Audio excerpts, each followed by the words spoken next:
여러분 행복하십시오. 성령 충만하십시오. 아멘. 예수님을 믿은 사람에게 일어난 변화 가운데 가장 확실한 변화는 무엇일까?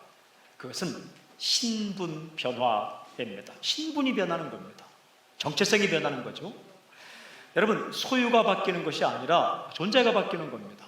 상황이 바뀌는 것이 아니라 신분이 바뀌는 것입니다. 그 중에서 그리스도인의 삶의 변화에 대해 반복적으로 정확하게 말씀하시는 표현이 오늘 본문 가운데 있습니다. 그것은 거룩한 제사장이라는 말입니다. 거룩한 제사장. 제사장은 누구냐 하면 하나님과 사람 사이에 있는 사람입니다. 하나님을 향해 서 있고 사람을 향해 서 있는 존재가 바로 제사장이죠. 하나님을 향해서는 어떻게 서 있는가? 예배자로 서 있습니다. 2장 5절에 이렇게 기록되어 있어요. 예수 그리스도로 말미암아 하나님이 기쁘게 받으실 신령한 제사를 드릴 거룩한 제사장. 하나님을 향해서는 예배자로 서게 됩니다. 사람을 향해서는 어떻게 서는가? 2장 9절에 보면 선포자로 서게 된다. 2장 9절에 이는 너희를 어두운 데서 불러내어 그의 기이한 빛에 들어가게 하신 이의 아름다운 덕을 선포하게 하려 하심이라. 이런 새로운 정체성 관련해서 예수님을 믿는 사람에게 일어난 이 중요한 신분 변화를 제가 한 줄로 요약할 수 있습니다. 이렇게 요약하고 싶습니다. 예배자로 부름받고 선포자로 보냄받다. 오늘 메시지의 제목입니다. 예배자로 부름을 받고 선포자로 세상으로 보냄을 받는 존재가 바로 예수 믿는 우리 크리스천들입니다. 사랑하는 여러분, 이 예배의 정점에는 무엇을 느낄까? 어떨 때는요, 예배가 깊어지고 은혜가 있고 감동이 넘치면 이게 사는 거구나. 이게 진짜구나. 어떨 때는요, 죽고 싶다는 얘기가 아니라 내 인생은 이대로 끝나도 괜찮겠다, 이런 마음이 들 때가 있어요. 예배의 정점이 오면. 근데 그 예배의 더 깊숙한 곳으로 들어가면 누가 생각나느냐? 예수님 믿지 않는 사람들이 생각이 납니다. 사랑과 연민, 애정 느껴지면서 그들도 예수 믿었으면 좋겠다, 이런 마음이 생기는 거죠. 그러니까 예배와 선포가 연관이 되어 있는 겁니다. 예배자는 진정한 전도자이고 진정한 전도자는 진정한 예배자가 될 수밖에 없는 거예요. 예배는 선포의 목적입니다. 선포는 예배의 열매입니다. 이 엄청나고 귀한 새로운 신분에 대해 오늘 읽은 본문에서 계속 말씀합니다. 한 절 한 절 깊이 묵상하며 이 두 신분에 대해 메시지를 선포하고, 첫째는 예배자로 부름받다. 우리 4절 말씀 함께 읽겠습니다. 4절 말씀 시작. 사람에게는 버림바가 되었으나 하나님께는 택하심을 입은 보배로운 산돌이신 예수께 나아가. 우리의 신분 변화의 핵심이 무엇인가? 예수님과의 관계입니다. 저는 예수님과 아무런 관계가 없었는데 예수님과 새로운 관계가 된 거죠. 우리 예수님께 나왔습니다. 믿었습니다. 그래서 우리의 신분이 바뀌게 된 것이죠. 여러분, 예수님이 어떤 분이신가? 오늘 보면 사람들에게는 버림바가 되었다. 사람들이 예수님을 잘 믿지 않았다는 겁니다. 버림바가 되었다. 배척을 당했다. 사람들은 예수님을 십자가에 죽였습니다. 사람들이 예수님을 영접하지 않았어요. 그러나 하나님께는 보배로운 산돌이다 라고 말씀하십니다. 사람들이 예수님을 믿지 않았지만 하나님께는 예수 그리스도가 보배로운 산돌이다 라는 겁니다. 이것은 건축 용어입니다. 요즘은 돌로 짓는 건물이 많지 않지만 예전에는 다 돌로 건물을 지었습니다. 수백 개, 수천 개, 수만 개, 수십만 개의 돌을 쌓아가며 건물을 짓죠. 그 수많은 돌 가운데 가장 중요하고 보배롭고 요긴한 돌, 없어서는 안 되는 돌을 오늘 보배롭고 산 돌이라고 표현하고 있습니다. 가장 처음에 갖다 놓는 돌입니다. 큰 건물을 지을 때에 가장 처음에 갖다 놓는 돌을 보배롭고 산 돌이라고 말씀하고 있습니다. 그분이 바로 예수님이라시는 겁니다. 거대한 하나님의 백성들로 이루어진 교회가 이루어지는데 가장 보배롭고 가장 요긴하고 가장 아름답고 없어서는 안 될 최초의 돌, 그분이 바로 예수 그리스도이십니다. 오늘 두 가지 표현을 씁니다. 보배로운, 그리고 살아있는. 예수님은 보배로운 분입니다. 쓸모없는 돌이 아니라 아주 귀중한 돌입니다. precious, 아주 귀중한, 소중한, 가치로 따질 수 없는 그런 분이 바로 예수 그리스도이십니다. 그리고 예수님은 살아있는 분입니다. 오늘 보면 살아있다라고 표현하죠. 여러분, 이 예수를 믿는 사람들은 어떻게 됐을까? 이 보배롭고 산돌이신 예수님을 믿는 사람은 어떻게 될까? 5절 함께 읽겠습니다. 5절 말씀 함께 시작. 너희도 산돌같이 신령한 집으로 세워지고 예수 그리스도로 말미암아 하나님이 기쁘게 받으실 신령한 제사를 드릴 거룩한 제사장이 될지니라. 예수를 믿는 사람들도 산돌같이 변화된다라는 거예요. 무슨 뜻입니까? 쓸모없는 돌처럼 이리 뒹굴 저리 뒹굴 하는 존재가 아니라 꼭 필요한 존재로 변화된다라는 겁니다.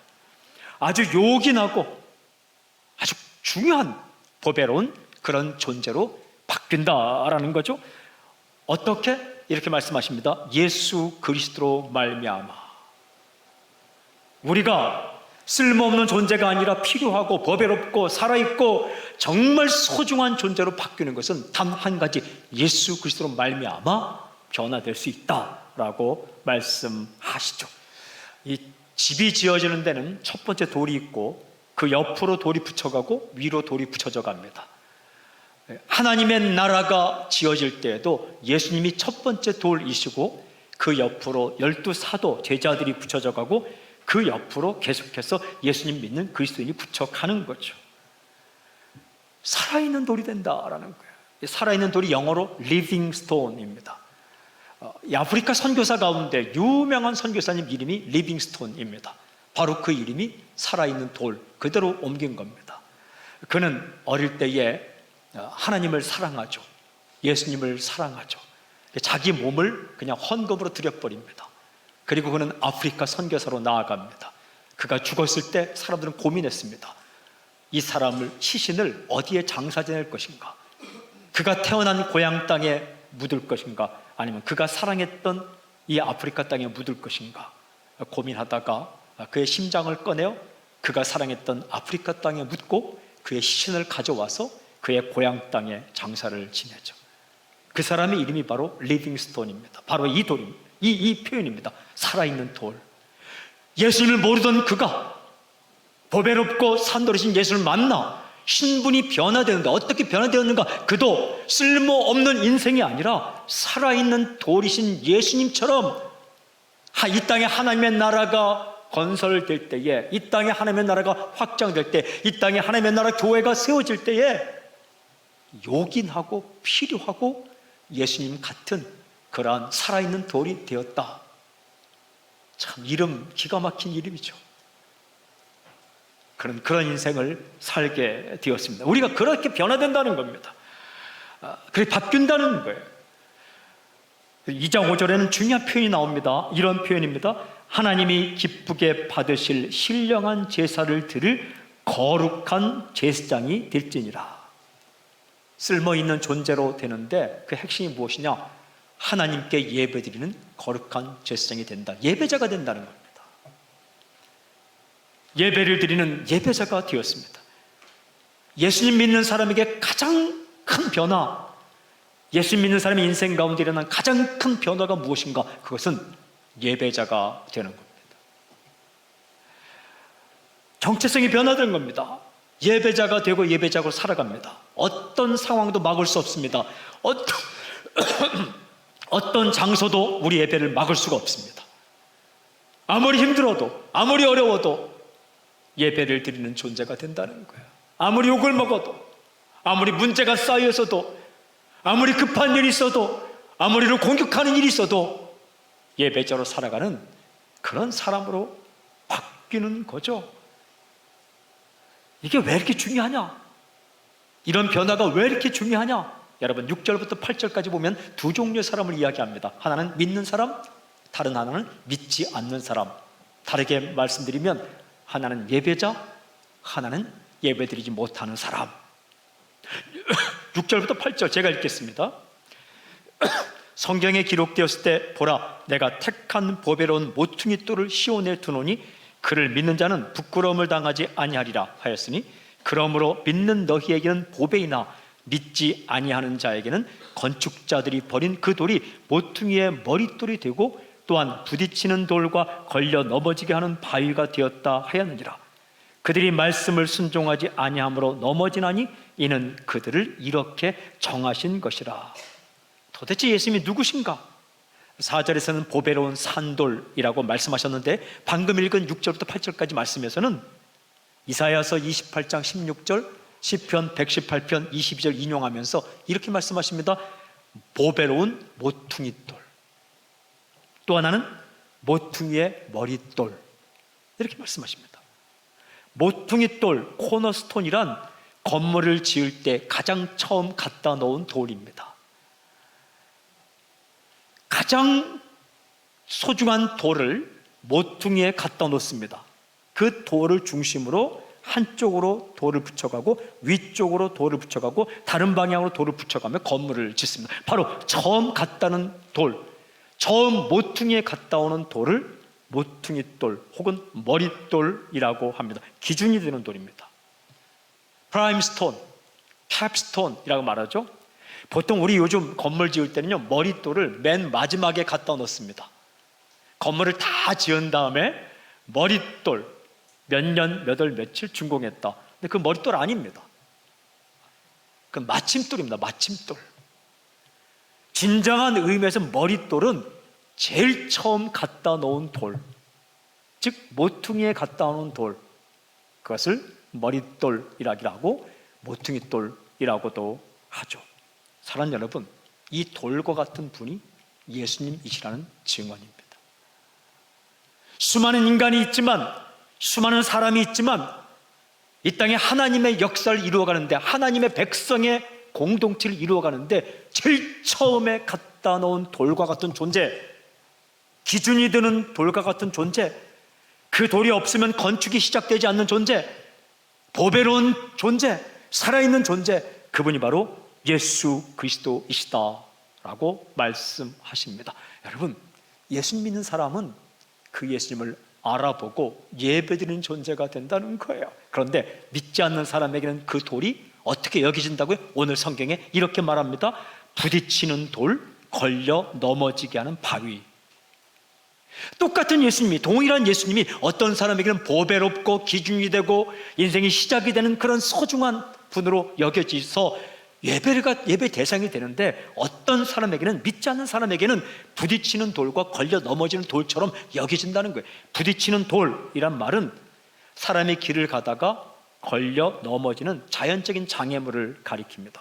그런데 걸려 넘어지게 하는 바위는 헬라어로 스칸달론이라고 말합니다. 영어의 스캔들, 여기 나왔습니다. 스캔들이 뭡니까? 걸려 넘어지게 하는 돌, 스칸달론. 예수님이 걸려 넘어지는 스캔들 같은 존재처럼 여겨진다는 거예요. 십자가가 믿어지지 않는 거예요. 부활이 믿어지지 않는 겁니다. 예수님의 기적이 믿어지지 않는 거예요. 다 걸려 넘어지는 거예요. 어떻게 기적이 있어? 어떻게 한 사람이 죽었다고 모든 사람이 살아? 어떻게 죽은 사람이 살아나? 이렇게 모든 예수님의 역사가 스캔들처럼 여겨지는 거예요. 예배의 무릎을 꿇지 않는 거죠. 두 종류의 사람이 있다는 거예요. 동일한 예수님, 그 보배롭고 기준이 되고 머릿돌이시고 모퉁이돌이시고 하나님이 세우신 가장 소중한 그 보배로운 예수님이 믿는 사람에게는 보배처럼 여겨지나 믿지 않는 자에게는 그저 한낱 스캔들로 여겨진다라는 겁니다. 우리 믿는 사람에게는 어떻게 여겨진다고 이렇게 표현합니다. 보배, 보물이라는 겁니다. 예수님은 보물 중에 보물, 보배 중에 보배이죠. 저는 선포합니다. 당신에게는 예수님이 거치는 돌이나 걸려 넘어지는 그런 스캔들로 여겨지지 않고 예수님과 예수님의 이야기, 예수님의 모든 사건이 보배, 나를 살리고 모든 사람을 살리고 없어서는 안 된 진정한 보배롭게 여겨지기를 주님을 선포합니다. 그렇게 변한다는 거예요. 저는요, 예수님이 이렇게 소중한 분인지 모르거든요. 그런데 예수님 믿고 나면 신분이 변화되는데 예수님이 나의 보배로 여겨지게 됩니다. 이게 은혜입니다. 이게 기적입니다. 여러분, 이게 은혜 중에 은혜요, 이게 기적 중에 기적이요, 이게 복 중에 복입니다. 주님을 몰랐고 예수님을 전혀 모르던 내가 예수님이 나에게 보배요, 세상에 가장 귀한 분이요, 그리고 그분 앞에 엎드려 예배드릴 수 있는 존재가 내가 된다는 게 이게 기적입니다. 이게 은혜입니다. 이게 복입니다. 여러분, 당신이 예수 믿었습니다. 저는 축하합니다. 저는 주일날 모일 때마다 이 순서를 꼭 하고 싶습니다. 우리 예수 믿었습니다. 축하합니다. 서로 박수 치고 싶습니다. 이게 진짜 축하할 일입니다. Congratulations. 진짜 축하할 일입니다. 잘하셨습니다. 도장 하나씩 찍어주고 싶어요, 여러분에게. 참 잘했어요. 예수님 믿었다는 이 사실이 축하할 일이고 잘한 사실이라는 겁니다. 오늘 기록된 말씀처럼 예수님 믿는 사람은 결코 부끄러움을 당하지 않을 것입니다. 주를 믿는 자는 결코 부끄러움을 당하지 아니하리라. 주님께서 인정하시고 칭찬해 주실 것입니다. 언젠가 주를 만나는 날 주님이 저를 끌어안고 하실 말씀, 참 잘했어. 아주 잘했어. 뭐 행동 하나하나가 잘한 것이 아니라 저 땅에 살 때에 진정 보배인 예수님을 알아보고 그 앞에 엎드리고 그 예수님께 예배드린 그런 사람으로 바뀌었다는 이 자체가 잘했다는 겁니다. 축하할 일이고 잘한 일, 우리 그렇게 부름받은 거예요. 예배자로. 수많은 사람들이 예수님을 이해 못하고 받아들일 수 없고 거부할 대상이고 그렇게 여기는 이 세상 가운데 예수님은 보배이며 예수님은 내 인생의 시작이며 예수님은 모든 하나님의 백성의 첫 번째 모퉁이 돌이며 기준이 되는 돌이다 라고 인정하며 그 앞에 엎드릴 수 있는 존재가 되었다. 예배자가 되었습니다. 하나님이 찾으시는 사람이 바로 이런 예배자입니다. 예배자로 부름을 받았습니다. 다른 거 아닙니다. 일하는 거 아닙니다. 예배자로 부름을 받았습니다. 이 예배자로 부름받은 사람, 예배자로 부름받은 이 사람의 신분에 대해 두 번째 이렇게 말씀하십니다. 선포자로 보냄받다. 예배자로 부름받은 사람은 이 땅에서 어떻게 살아가는가 이렇게 말씀하십니다. 9절 10절 제가 읽겠습니다. 그러나 너희는 택하신 족속이요 왕같은 제사장들이요 거룩한 나라요 그의 소유가 된 백성이니 이는 너희를 어두운 데서 불러내어 그의 기이한 빛에 들어가게 하신 이의 아름다운 덕을 선포하게 하려 하심이라. 너희가 전에는 백성이 아니더니 이제는 하나님의 백성이요 전에는 긍휼을 얻지 못하였더니 이제는 긍휼을 얻은 자니라. 예수님 믿고 새로 태어난 그리스도인의 신분에 대하여 몇 가지로 말씀합니다. 택하신 족속, 왕같은 제사장, 거룩한 나라, 하나님의 백성, 선택을 받았습니다. 왕같이 영광스러운 제사장으로 부름받았습니다. 거룩한 나라가 되었습니다. 전에는 하나님의 백성이 아니었는데 이제는 하나님의 백성이 되었습니다. 전에는 어둠 가운데 살았는데 어둠에서 탈출해서 기이한 빛, 기이한 빛이라는 건 놀라운 빛, 원더풀, 놀라운 빛으로 들어가게 되었습니다. 이렇게 부르신 목적이 무엇입니까?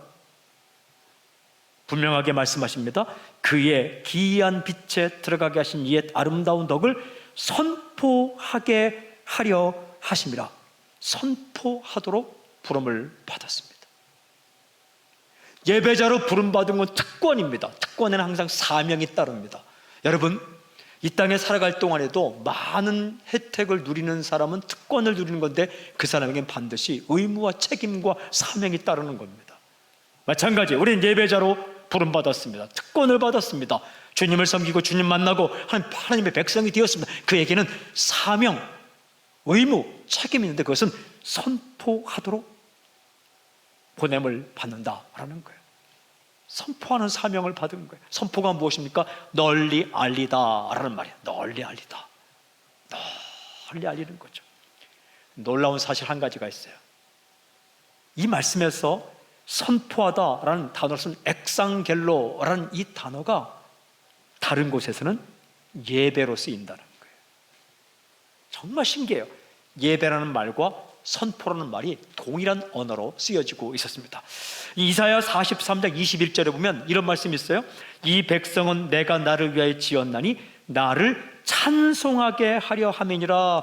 인간을 지은 목적이 찬송하고 예배하기 위해인데 이 찬송이라는 단어가 엑상겔로입니다. 오늘 이 베드로전서에 쓰인 아름다운 덕을 선포한다, 이게 엑상겔로입니다.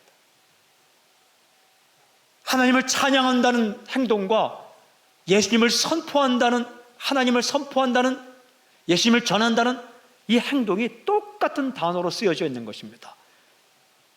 제가 깊이 묵상하면 어떻게 이렇게 같을까? 어떻게 이 행동이 똑같을까? 묵상하는데 정말 똑같았습니다. 보십시오. 하나님은 좋으신 분입니다. 이 동일한 말을 하나님을 향해 고백하면 예배가 되는 겁니다. 그게 찬양입니다. 엑상겔로. 하나님은 좋으신 분입니다. 하나님을 향해 말하면 예배자로서 하나님을 찬양하는 거예요. 사람들에게 하나님은 좋으신 분입니다. 똑같이 말하면, 사람들을 향해 말하면 이게 선포가 되는 겁니다. 동일한 말인데 하나님은 좋으신 분입니다. 예배자로 찬양. 하나님은 좋으신 분입니다. 선포자로서 증언하는 겁니다. 똑같은 행동이에요. 하나님은 실수가 없습니다. 예배자로 찬양. 하나님은 실수가 없습니다. 선포하고 전도하는 거예요. 저는 당신의 인생을 축복합니다. 한 입 갖고 두 말 하지 않기를 좀 선포합니다. 예배자가 선포자요, 선포자가 바로 예배자입니다. 가장 강력한 전도와 가장 강력한 선포는 무엇인가? 여러분, 예배 때 하는 말을 사람들 앞에서 하는 거예요. 그걸 바꾸면 안 돼요. 하나님은 나의 구원이십니다. 이 말을 사람들 앞에서도 하나님은 나의 구원, 이렇게 말해야 돼요. 갑자기 말을 바꾸고 당신이 나의 구원입니다, 이렇게 하면 안 된다는 거예요.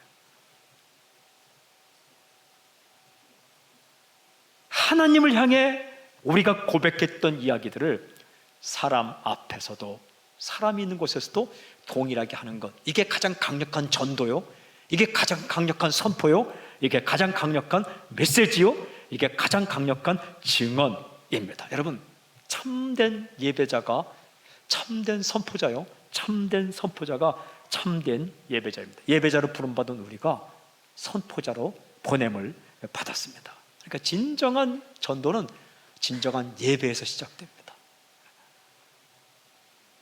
모든 민족이 주님 앞에 드리는 예배가 바로 선교의 목적입니다.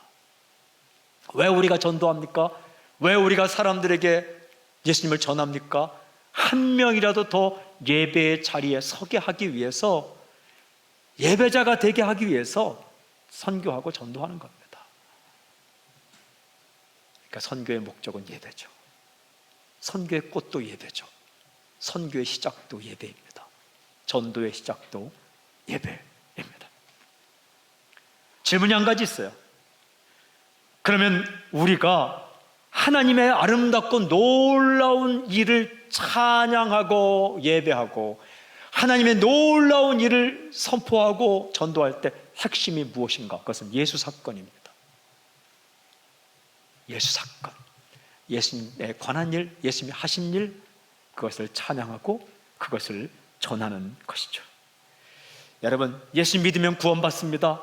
죄가 용서됩니다. 천국에 들어갑니다. 영원한 생명 얻습니다. 새로운 삶을 살게 됩니다. 하나님의 자녀가 됩니다. 이게 복음이죠. 복된 소식, 기쁜 소식, 복음 중에 복음, 예수 그리스도의 소식, 이 주에 대한 소식이 우리 입술을 통해서 하나님 앞에 날마다 고백될 때 그게 찬양의 핵심이에요. 요한계시록 7장에 보면 구원하심은 우리 주 예수 그리스도께 있습니다 라고 천군 천사들과 성도들이 손에 종려가지를 들고 외치는 것, 이게 예배의 극치입니다. 이게 예배의 정점입니다. 예배의 모든 것입니다. 예배의 시작이며 예배의 모든 것. 저는 당신의 입술 가운데, 가슴 가운데 주님에 대한 고백과 주님에 대한 선포와 주님에 대한 높임, 찬양이 항상 울려 퍼지길 좀 선포합니다. 예전에 많이 불렀던 찬양인데, 예수님이 좋은 걸 어떡합니까? 뭐 이런 찬양이 있어요. 저는 그 찬양 들을 때 어떻게 잘 섬겨야지. 근데 그만큼 좋은 이 찬양이 없는 거예요. 좋으신 예수님, 좋으신 예수님, 이만큼 좋은 찬양이 없는 거예요. 인자가 끝이 없다는 이 찬양. 근데 그 이야기를 누군가에게 이야기해서 그도 예수님의 선하심과 좋으신 것을, 이 좋으신 분임을 알고 예수님께 돌아올 수 있도록 우리가 해야 되는 사명을 받았다라는 거죠. 보냄받았다는 거예요. 다니엘서 12장 3절에는 이런 말씀이 있어요. 많은 사람을 옳은 대로 돌아오게 한 자는 별과 같이 영원토록 빛나리라. 많은 사람을 주님께로 돌아오게 한 자는 하늘의 별처럼 빛나리라. 소망이 있다면 많은 사람을 예수님께로 돌아오게 하는 것, 그게 저의 인생의 소망입니다. 내 가까이 있는 사람, 그에게 예수님을 전하고 선포하도록 그를 보내신다라고 말씀하십니다. 저는 당신의 인생을 축복합니다. 당신을 통하여서 예수님이 선포되고 증거되길 주님을 선포합니다. 질문이, 마지막 질문 한 가지 있어요. 어떻게 하면 잘 전도할 수 있을까? 어떻게 하면 잘 선포할 수 있을까? 어떻게 하면 우리가 복음의 통로로, 예수 믿는 통로로 쓰임받을 수 있을까? 답은 분명합니다. 진정한 예배자가 되십시오. 어떤 예배자? 그냥 이렇게 모였을 때 주님을 향해 고백하던 그 이야기를 겁먹지 말고, 물러서지 말고, 상황이 어렵든 좋든, 사람이 반대하든 반대하지 않든, 조건이 좋든 안 좋든, 예배 때에 주님께 한 그 고백과 동일한 고백을 사람들 앞에서도 주님 앞에 하십시오. 그게 귀한, 그게 소중한 전도입니다. 그게 진정한 선포라는 거예요. 하나님은 내 인생에 실수가 없으십니다 라고 고백했다면 사람들 앞에서도 하나님은 내 인생에 실수하지 않으셨습니다 라고 그렇게 담대하게 고백하십시오. 설령 지금 내 형편이 그렇지 좋게 보이지 않을지라도, 내 형편을 지금 내세울 수 없을지라도 하나님은 내 인생에 실수하지 않습니다. 하나님은 나에게 좋은 것을 주실 것입니다. 하나님은 나를 사랑하십니다 라고 동일하게 고백하라는 이야기입니다. 그때에 사람들의 마음 가운데, 저 사람은 진짜다, 저 사람이 저렇게 의지하고 사랑하고 형편이 좋지 않음에도 배반하지 않는 저분은 누구일까? 그렇게 인생의 고민을 하며 내가 그분을 따를 것인가 말 것인가 고민하는 겁니다. 우리가 하나님을 향해 예배자로 서 있을 때 하나님은 좋으신 분입니다. 하나님은 내 인생에 가장 좋은 걸 주십니다. 하나님은 실수하지 않습니다. 하나님은 나를 놓지 않습니다. 하나님은 나를 떠나지 않습니다 라고 고백하면서 동시에 조금 힘들다고 사람 앞에서 하나님은 나를 사랑하지 않는가 봐, 그런 표정과 그런 말로 조금만 힘들 때에도 하나님을 떠날 듯 말 듯 하면 그걸 보는 사람은 어떻게 생각할까요? 저 사람은 가짜다. 그리고 저가 믿는 하나님도 별 대단한 분이 아닌가 보다, 저가 따르는 예수님도 대단한 분이 아닌가 보다, 이렇게 생각할 거 아닙니까? 그가 어느 순간 힘들고 어려울 때 당신이 그렇게 별볼일 없이 생각하는 예수님을 따르고 싶은 마음이 생기겠습니까? 그러나 당신이 힘들 때나 좋을 때나, 상황이 괜찮을 때나 괜찮지 않을 때나 마음에 굳게 다짐하며 좋으신 분이라고, 나를 사랑한다고, 나를 버리지 않는다고, 그분은 살아계시다고, 그분은 보배와 같은 분이고, 그분은 나의 구세주라고, 그분은 나의 친구라고, 그분은 나를 놓지 않는다고 고백한 하면 그 이야기를 들은 사람이 언젠가 힘들 때에 그는 고민할 것입니다. 내 친구가, 내 자녀가, 내 부모가, 나의 사랑, 내가 좋아하던 그 사람이 그렇게 의지하던 그분을 나도 믿어볼까? 그분이 누구길래 그렇게 어려운 상황 가운데서도 내 친구가, 내가 알고 있는 그 사람이 의지했을까? 생각을 하게 되는 거죠. 사랑하는 여러분, 진정한 예배자고 진정한 선포자입니다. 주님은 우리의 신분을 변화시키는데, 사람들은 걸려 넘어지는 스캔들 혹은 걸려 넘어지는 그런 돌뿌리 같은 그렇게 여기는 예수님, 그러나 실제로는 하나님께 보배로운 돌, 모든 것의 제1번, 이 땅의 역사가 있게 하는 가장 소중한 요긴한 모퉁이 돌 같은 그분 예수 그리스도, 우리는 그분을 섬기고 그분을 예배하고 그분을 그런 말에 엎드리도록 예배자로 부름받았습니다. 동시에 그 예수님을 전하도록 선포자로 보냄을 받았습니다. 특권이요 사명입니다. 저는 마지막으로 선포하고 축복합니다. 아멘으로 화답하십시오. 당신이 복음의 통로로 살아가는 놀라운 역사가 있을지어다. 당신을 통해 많은 사람이 돌아오는 놀라운 역사가 있을지어다. 아멘. 할렐루야. 보배로우신 주님을 찬양합니다. 아멘. 아멘. 아멘.